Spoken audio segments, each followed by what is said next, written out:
नमस्कार, स्वागत है आपका ईटी नॉ स्वदेश पर। मैं हूं आपके साथ सौमित्र बुतकर। आप देख रहे हैं हमारी खास पेशकश कल की तैयारी। कल की तैयारी करने के लिए ये समझना ज़रूरी है कि आज बाजार में क्या हुआ। लगातार तीसरे दिन हमने गिरावट देखी बाजार में, उतार चढ़ाव के बीच सेंसेक्स और निफ्टी दोनों ही लाल निशान के साथ बंद हुए। वहीं छोटे मझोले शेयरों में हल्की बढ़त देखने को मिली। बाजार में दिन भर और क्या क्या हलचल रही, बताने के लिए हमारे साथ हैं पूजा त्रिपाठी। बाजार में आज कमजोरी के साथ कारोबार होता हुआ दिखाई दिया और जो एक्सपायरी थी आज वीकली वो निफ्टी में 18,000 के नीचे एक्सपायरी हुई और सेंसेक्स भी 60,000 के नीचे आज बंद हुआ। सेंसेक्स में 400 अंकों से ज्यादा की भारी बिकवाली थी और निफ्टी में भी करीब 140 अंकों की बिकवाली देखी गई। और इसके अलावा बैंक निफ्टी में भी आज भारी गिरावट हुई, करीब 450 अंक की भारी बिकवाली बैंक निफ्टी में भी देखी गई। तो चौतरफा बिकवाली का माहौल था आज मार्केट में और बैंक निफ्टी तो आज लगातार चौथा दिन था जब दबाव के साथ कारोबार यहाँ पर हो रहा था। बैंक निफ्टी के अलावा आज रियल्टी, सरकारी बैंक और फार्मा में भी काफी ज्यादा कमजोरी देखी गई। लगभग सभी सेक्टरल इंडेक्स आज लाल निशान में थे। एक मेटल को छोड़ के मेटल हल्के हरे निशान में आज कारोबार कर रहा था, लेकिन वहां पर भी आखिरी कुछ घंटों में दबाव देखा गया। इसके अलावा ऑयल एंड गैस शेयरों ने भी आज बाजार में दबाव बनाने का काम किया और 4 से 3% की कमजोरी आज ऑयल एंड गैस शेयरों में भी देखी गई। अगर गेनर्स की बात करें तो टाइटन, हिंडाल्को, एमएनएम, जेएसडब्ल्यू स्टील, ये कुछ ऐसे स्टॉक्स थे जो कि मामूली बढ़त के साथ आज कारोबार कर रहे थे। लेकिन लूजर्स की अगर बात करेंगे तो आज आईओसी में कमजोरी थी। एसबीआई, ओएनजीसी और टेक महिंद्रा, ये कुछ ऐसे स्टॉक्स थे जो कि आज कमजोरी के साथ कारोबार कर रहे थे। इसके अलावा ऑयल एंड गैस शेयरों में भी दबाव था। आईओसी, ओएनजीसी के अलावा गेल और बीपीसीएल में भी आज प्रेशर देखने को मिला। सेलिंग प्रेशर था आज रियल्टी स्टॉक्स में भी। DLF, Prestige estates, Godrej properties और ओबराय रियल्टी में भी आज काफी ज्यादा कमजोरी हावी थी। और बैंकिंग स्टॉक्स में भी प्रेशर था। इसमें निजी बैंकों ने भी दबाव बनाने का काम किया। एसबीआई के अलावा सिटी यूनियन बैंक, बंधन बैंक और एक्सिस बैंक में भी आज कमजोरी के साथ कारोबार होता हुआ दिखाई दिया। शुक्रिया पूजा, पूरे अपडेट के लिए। हमारे दोनों मेहमान हमारे साथ जुड़ गए हैं आज, मयूरेश जोशी और मंदार जामसांदेकर। मंदार, आपसे शुरुआत करना चाहूँगा। 18,000 का लेवल लगातार दूसरे दिन टूटता हुआ दिखा है निफ्टी में। अब बातें हो रही हैं कि 17,500, 17,400 का लेवल भी क्या दिखाई देगा यहाँ से। आप क्या रीड कर रहे हैं? सुमित्रा जी, सही कहा आपने। अगर पिछले एक हफ्ते का ट्रेड हम निफ्टी के में देखते हैं तो ऊपर में निफ्टी टिक नहीं पा रहा है। तो जैसे ही 18,000 की लेवल क्रॉस कर लेता है, 18,100 लेवल तक ये पहुंच जाता है, तो वहां पे बिकवाली आ जाती है और ये नीचे आ जाता है। लेकिन मुझे लगता है कि ये जो डाउनफॉल है, ये इसमें कुछ बड़ा सा डाउनफॉल हमें नहीं देखने को मिलेगा। डाउनसाइड है पॉसिबली 17,800 और 17,600 ऐसे इसमें सपोर्ट्स भी बनते हैं। तो ये अगर सपोर्ट्स रिस्पेक्ट होते हैं तो उससे ज्यादा नीचे की बिकवाली या नीचे के लेवल्स हमें देखने को नहीं मिलेंगे। मुझे लगता है कि एक रेंज बाउंड सा ट्रेड रहेगा 17,600 और 18,200 ऊपर में। इस तरीके का एक 300-400 पॉइंट का निफ्टी के लिए रेंज रहेगा और उसी तरीके का एक ट्रेड हमें बैंक निफ्टी में भी देखने को मिलेगा, जिस केस में 38,440 का एक इंपॉर्टेंट सपोर्ट है, वो अगर रिस्पेक्ट करता है तो एक फिर से एक बाउंस बैक हमें देखने को मिलेगा 400-500 पॉइंट का ऊपर की तरफ। लेकिन मुझे लगता है कि अगला जो पूरा एक महीना है वो इंडेक्स को छोड़ के बाकी के स्टॉक्स में इंटरेस्ट ज्यादा देखने को मिलेगा, यानी स्क्रिप्ट स्पेसिफिक एक्शन जो है वो ज्यादा होगा। इंडेक्स रिलेटेड जो स्टॉक्स हैं वो जरा ठंडे ही ट्रेड करेंगे या कंसोलिडेशन से गुजरेंगे। ओके, तो कंसोलिडेशन का फेज यहाँ दिखाई देगा। मयूरेश, क्या आपको ऐसी फीलिंग आ रही है कि एक बेरिश ट्रेंड चल रहा है बाजार में? देखिए, दो खेमे हो जाते हैं जब भी हम मार्केट के एक्सपर्ट से बात करते हैं आप जैसे। तो एक ग्रुप वो है जो ये कहता है कि ये कंसोलिडेशन है, यहाँ से बाजार बहुत ज़्यादा नहीं गिरेगा। दूसरे खेमे के लोग ये कहते हैं कि बिल्कुल भी चिंता करने की ज़रूरत नहीं है क्योंकि बाजार तो एक लॉन्ग टर्म बुल रन में है। आपको लगता है ये लॉन्ग टर्म बुल रन अभी और समय तक जारी रहेगा? गुड इवनिंग सौमित्र जी। तो जो एक स्ट्रक्चरल बुल मार्केट की हम बातें करते हैं, वो इंडिया के कॉन्टेक्स्ट में बरकरार रहने की आई थिंक काफी वजह है। जो मैक्रो डेवलपमेंट फैक्टर्स हैं इंडिया के फेवर में है। वैक्सीनेशन ड्राइव इंडिया के फेवर में। तीसरा, आई थिंक जो इन्फ्लेशनरी कंसर्न्स पूरे ग्लोबल क्यूज हैं और ये ग्लोबल मार्केट्स को आई थिंक समेट रहे हैं। I think that is not a possibility in India, क्योंकि आरबीआई जैसे देख रही है और जो एक ट्रांजिएंट नेचर हम देख रहे हैं, खरीफ आउटपुट अच्छी होगी, राबी आउटपुट का सीजन अच्छा होगा और इसलिए I think food related inflation तो बिल्कुल नहीं होगा इंडिया में। हाँ, फ्यूल रिलेटेड इन्फ्लेशन की वजह से इनपुट कॉस्ट प्रेशर जरूर पड़े हैं सारे कंपनियों के ऊपर जो तिमाही नतीजों में झलक रहे हैं, but I think that should stabilise अगले 1 से 2 क्वार्टर में। और क्योंकि बाजार पूरे आगे के 4 से 8 क्वार्टर दिखता है, अर्निंग्स ट्रेजेक्टरी काफी अच्छी रहने वाली है। दूसरा, आई थिंक जो कैश अर्निंग्स यील्ड है इंडियन मार्केट की, that is higher than the 10-year bond yield, and debt equity levels corporate India के ऑल टाइम लो लेवल्स पे है, व्हिच प्रोबेबली मींस कि जो अर्निंग्स ट्रेजेक्टरी है काफी सेक्टर्स और कंपनियों की, I think that should continue to grow and compound growing forward. तो मुझे नहीं लगता है कि कोई संकेत है स्ट्रक्चरल डिक्लाइन मार्केट के। यस, इन्फ्लेशनरी कंसर्न्स की वजह से जो हम जनरल एफआई आउटफ्लोज देख रहे हैं काफी सारे मार्केट्स में टुवर्ड्स डॉलर डिनोमिनेटेड एसेट्स या even gold which happens to be an inflation hedge, अगले कुछ हफ्तों में आई थिंक वो स्टेबलाइज हो जाएगा। तो मार्केट शायद एक टाइम वाइज करेक्शन में जाए, एक कंसोलिडेशन फेज में जाए, बट चुनिंदा सेक्टर्स और स्टॉक्स में मुझे लगता है ये टाइम वाइज करेक्शन में अगर हम एंट्री लेते हैं तो अगले 1 से 2 वर्ष में अच्छा पैसा अपॉर्चुनिटी तलाशनी है, यहाँ पर मयूरेश सजेस्ट कर रहे हैं। कंसोलिडेशन फेज में फिलहाल बाजार चल रहा है, लेकिन फोकस करेंगे कुछ बड़े नतीजों पर। टाटा स्टील के उम्मीद के मुताबिक नतीजे आए हैं। कंसोलिडेटेड मुनाफा जो है वो 11,918 करोड़ रुपए हो गया है, जबकि ईटी नाउ स्वदेश का अनुमान था 11,823 करोड़ के आसपास का। आय की बात करें कंसोलिडेटेड तो वो 60,282 करोड़ रुपए पर पहुंच गई है। ये भी हमारे अनुमान से कुछ बेहतर है। एबिटा हमने देखा 17,810 करोड़ रुपए, जो कि अनुमान से कम है, क्योंकि 19,084 करोड़ रुपए का अनुमान यहाँ पर लगाया जा रहा था। मयूरेश, अभी कुछ समय पहले ही नंबर आए हैं टाटा स्टील के। आपको मौका लगा नंबर्स रीड करने का? कैसे ब्रॉडली रीड करेंगे इन नंबर्स को आप? ग्रैन्युलर डिटेल्स मैंने देखी नहीं फ्रैंकली, बट आई थिंक जो आंकड़े आपके स्क्रीन पे दर्शाए जा रहे हैं, top line growth I think is as per estimates, bottom line is as per estimates as well. EBITDA थोड़ी अनुमान से कम है, बट आई थिंक उसके एक दो कारण डेफिनेटली प्ले आउट हो रहे हैं स्टील कंपनियों के ऊपर। जो कोकिंग कोल कीमतें हैं, जो स्टील बनाने के लिए बहुत एक इम्पोर्टेंट रॉ मटेरियल है, उसमें हमने एक जबरदस्त इन्फ्लेशन देखी थी quarter on quarter. Secondly, I think जो फ्रेट रिलेटेड इश्यूज थे, जो सप्लाई चेन रिलेटेड इश्यूज हैं, आई थिंक उसके वजह से जो इंक्रीज इन लॉजिस्टिक कॉस्ट हुई है, वो भी एक दबाव लाता है in terms of overall EBITDA margins. तो आई थिंक मैनेजमेंट का इस पे क्या कहना है या क्या बयान है in the next few quarters, I think ये अहम होगा। बट जैसे मान के चल रहे थे हम at the end of the first quarter, European operations के लिए काफी कॉन्ट्रैक्ट्स रीनेगोशिएट होने वाले थे, so European operations would have relatively done better as per the top line growth.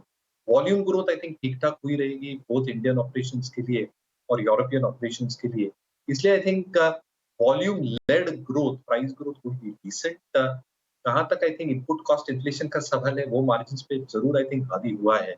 पर अगर मैनेजमेंट इस पे टिप्पणी देती है कि they are probably looking at more stabilisation happening, मुझे लगता है then these numbers can be looked at in a far more granular fashion. दूसरी चीज ये भी देखनी चाहिए, I think China related news flow कैसे आता है। हम कई कंपनियों का सुन रहे हैं, जैसे बाओ स्टील हुआ, which is one of the largest millers in China, उन्होंने एचआरसी प्राइसेस $40 या $50 प्रति टन से घटाए। तो ये चाइना का न्यूज फ्लो भी बहुत इम्पैक्ट करता है मेटल कंपनीज को। तो I think news flows plus granular comments specifically input cost को लेकर on EBITDA and reported EBITDA पर टन, ये स्टॉक को आई थिंक एक दिशा देगा कल के सत्र में और अगले कुछ समय। बिल्कुल, और जैसा कि आप कह भी रहे हैं मयूरेश, टाटा स्टील के मैनेजमेंट की कमेंट्री भी सामने आ रही है। वो बता रहे हैं कि ईयू स्टील डिमांड रिकवरी जो है वो जारी रहेगी, और यहाँ दिखाई दे रहा है कि जो यूरोप से रेवेन्यू हो रही है कंपनी की, टाटा स्टील यूरोप से, वो उसमें हमने 11% क्वार्टर ऑन क्वार्टर बढ़त आते हुए देखी है। तो यहाँ पर रिकवरी की उम्मीद मैनेजमेंट कर रहा है। फोकस करेंगे और इन नंबर्स पर डिटेल से भी आगे पढ़ेंगे हम लोग इस नंबर्स को। इस बीच जी के भी नतीजे आए, हमने देखा, और वहाँ पर जो मुनाफा है वो काफ़ी हद तक बढ़ता हुआ दिखाई दिया। 94 करोड़ से बढ़कर 270 करोड़ रुपए पहुँच गया है। यहाँ पर आय में हमने देखा है 1722 से बढ़कर करीब 1978 करोड़ के पास पहुंच गई है इसकी आय। मंदार, मैं आपसे जानना चाहूँगा, जी का स्टॉक काफ़ी ज़्यादा खबरों में था, फंडामेंटल वजह थी, लोगों को पता था, यहाँ पर मैनेजमेंट को लेकर सवाल चल रहे हैं, कोर्ट केसेस भी चल रहे हैं। अभी क्वेश्चन ये है कि इस स्टॉक ने बहुत ज़्यादा वॉलेटिलिटी देखी है पिछले कुछ समय में। जी का स्टॉक यहाँ से किस तरह का परफॉर्मेंस दिखा सकता है?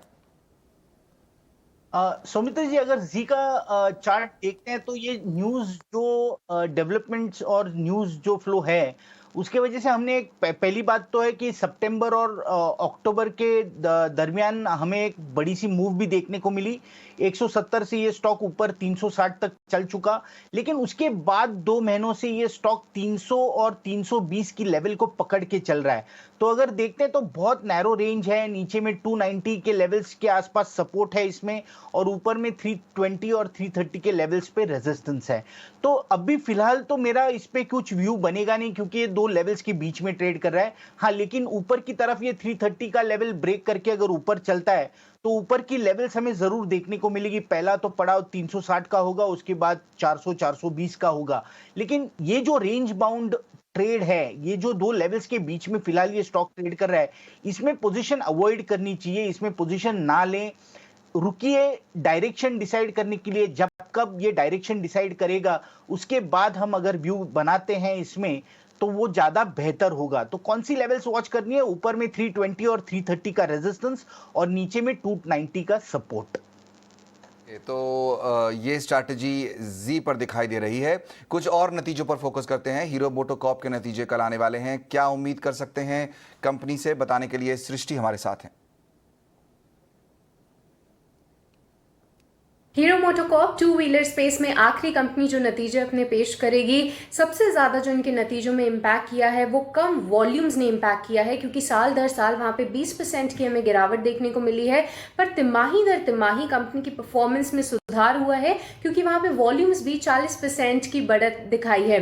अब इनकी आय की बात करें तो हम 14.5% की गिरावट का अनुमान कर रहे हैं, और इस बार इनकी जो आय है वो 8006 करोड़ रह सकती है। वहीं EBITDA में भी करीब 30% की हमें गिरावट का अनुमान है। पर इनके मार्जिन्स अगर देखें तो इस बार हम उम्मीद कर रहे हैं कि 11.3% पे रहेंगे। हाँ, साल दर साल अगर देखें तो यहाँ पे गिरावट जरूर देखने को मिलेगी, पर कंपनी ने पिछली तिमाही प्राइस हाइक्स लिए थे जिसका फायदा इनको होगा। और तिमाही दर तिमाही देखें तो पिछली तिमाही 9.4% के मुकाबले इस बार हम 11% से ज़्यादा के मार्जिन्स की उम्मीद कर रहे हैं, और इनके रियलाइजेशंस में भी करीब 6 से 7% की हमें बढ़त की उम्मीद है। आखिरी में अगर इनका मुनाफा देखें तो वहाँ पे हमारी करीब 30% की गिरावट की उम्मीद है, और कंपनी करीब 669 करोड़ के आसपास अपना मुनाफा दर्ज कर सकती है। तो ये थे अनुमान हीरो मोटोकॉर्प से। पर इसके अलावा एक बात ज़रूर ध्यान में रखनी होगी, क्योंकि ये आखिरी टू व्हीलर कंपनी है जो कि नतीजे पेश करेगी। और हमने पहले देखा कि TVS मोटर्स, बजाज ऑटो और आयशर मोटर्स ने आउट परफॉर्म किया, अनुमान से बेहतर नतीजे आए इनके। बट वहाँ पे एक्सपोर्ट्स ने काफ़ी अच्छा रोल प्ले किया था, जो कि हीरो मोटोकॉर्प के लिए सिमिलर केस नहीं है। तो ये भी जब रिजल्ट्स आप देखें तो इसको ध्यान में ज़रूर रखना चाहिए। ओके, तो कल नजर रहेगी हीरो मोटो पर। और इधर बात करते हैं कुछ आईपीओज की। डिजिटल सर्विस उपलब्ध कराने वाली कंपनी लेटेंट व्यू एनालिटिक्स के आईपीओ का कल आखिरी दिन है। आज दूसरे दिन इसका आईपीओ 17 गुना से ज्यादा भर गया। कंपनी का इशू के जरिए 600 करोड़ रुपए जुटाने का इरादा है। निवेशकों के पास इस इशू में पैसा लगाने का कल आखिरी मौका है। कंपनी ने इस इशू का प्राइस बैंड 190 से 197 रुपए के बीच रखा था। इस बीच KFC और पिज्जा हट ऑपरेट करने वाली कंपनी सफायर फूड्स का आज आखिरी दिन था, और ये 6.5 गुना भरा है आईपीओ। आपको बता दें कि इसका प्राइस बैंड 1120 से 1180 करोड़ रुपए के बीच रखा गया था।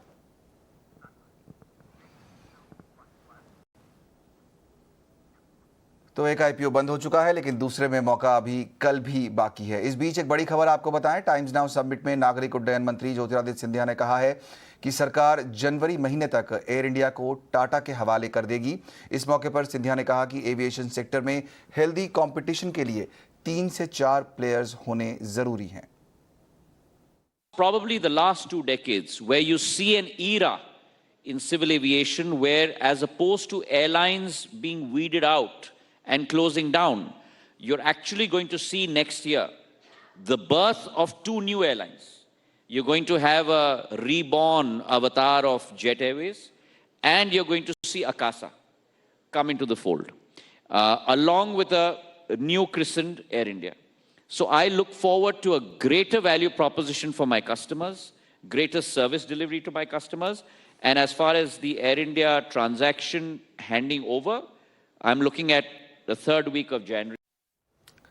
तो दिल्ली में चल रहा है टाइम्स नाउ समिट, जहां पर देश के सभी नामी गिरामी हस्तियां शामिल हो रही हैं और बड़े बड़े ऐलान और बड़ी बड़ी खबरें भी वहां से निकल कर आ रही हैं। चलिए, जाने का वक्त हो गया है, लेकिन उससे पहले हमारे मेहमानों से उनके कॉल जरूर लेंगे हम। मयूरेश, क्या आइडियाज लेकर आए हैं हमारे दर्शकों के लिए आज आप? तो हमारी ट्रेडर्स में टीम ने पेट्रोनेट एलएनजी ये आइडिया सजेस्ट की है। आई थिंक लॉजिक काफी सिंपल है। जो इनके दहेज के प्लांट से यूटिलाइजेशन लेवल्स बहुत बढ़िया है।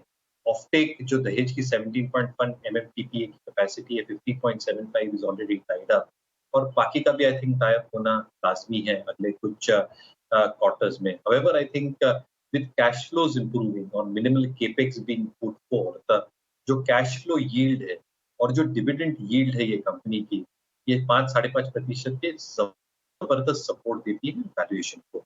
दूसरा, in terms of the overall offtake itself, हमें लगता है जो एलएनजी प्राइसेस आज के तारीख में है, जो स्पॉट प्राइसेस हैं, I think they should normalise going forward. But इनके जो लॉन्ग टर्म कॉन्ट्रैक्ट्स होते हैं, I think they should make a reasonable amount of EBITDA per reported per MMBTU as well. और इसलिए आई थिंक जो volume transmission होगा ये significant होगा, क्योंकि उम्मीद यही है कि जो हम 25 MMT इंपोर्ट करते हैं, that import can double because of share growth in demand. तो हमें लगता है I think superior ROEs, superior dividend yield, और ये कंपनी की जो प्लेसमेंट है और जो गवर्नमेंट की इच्छा है ऑफ हैविंग रिन्यूएबल्स एट 15%, एक बहुत स्ट्रॉन्ग पोजीशन में रखती है पेट्रोल। ओके, 260 मेरे पास स्टॉक नहीं है, प्लान्स के पास।